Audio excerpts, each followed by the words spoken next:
We're going to address pitching in this video. Now, this is probably the hardest technique to master, and it's going to take the most practice from you. And this is something that you can practice constantly before you start to deal any game. The key to pitching is making sure that you don't flash any cards and that it's slow and concise and quick. The quicker you pitch, the less errors you make.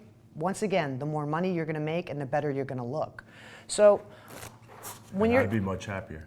Yeah. I want a faster paced game. A lot of players do, including pros. They want to see a dealer pitching cards out, but like I said, this is going to take a lot of practice. This is not something that you can get down in one day of practice. You're going to have to practice this many hours until you get really comfortable and you've found your sweet spot. So very important, when you're shuffling and you're cutting the cards and you're placing them in your hand, this is very key to shuffling. So if you hold it like this, you can't pitch a card out, right? Because your fingers are blocking it. So the key is to place it in your fingertips, as so, holding it strongly with your thumb.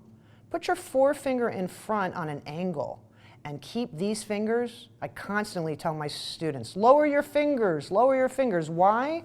Because if you pitch like this, all the players can see the card. And your job as a dealer is to deliver a card that nobody can see. These two fingers don't come into play. So take a couple of chips, place them in your ring and pinky, and fold them. So you get used to not using those. The only finger that pitches a card is your middle finger. These two fingers simply hold the card so it doesn't fall down. So what you want to do is you want to slide it over and you want to push it right into your middle index finger, right above your fingernail on an angle. Why? Because you're going to be using it as a slingshot. So when you open up your finger, the card is going to pitch out.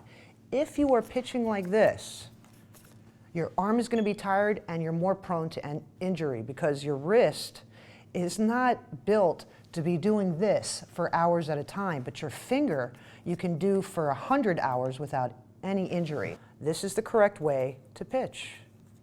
And you want to keep it low and you want to angle your deck down. Because if you have it up here, everybody can see the cards. That's a no.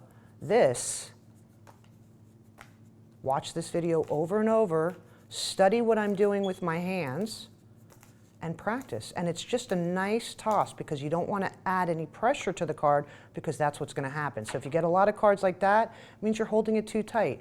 Hold it nice and light so that it stays flat. If it goes like this, it's going to be a bad pitch. Make sure it's flat and then just kick it out with your middle finger. You don't have to use your arm and you don't have to use your wrist.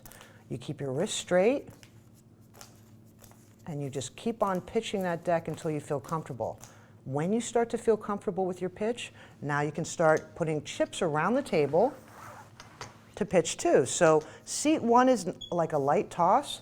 Seat 2, you kind of have to move your body towards the person. That's the toughest seat on the table to pitch. So you might want to take a whole deck until you've nailed it, okay? Then you can go to seat 3, seat 4. The goal is to reach the player's chips. You don't want to cut them, and you don't want to make them reach for it either. So just practice pitching around the table, as so. See how I'm gently keeping the cards low? That's the way that's going to help you make a lot of money and deal a game efficiently, is perfecting your pitch.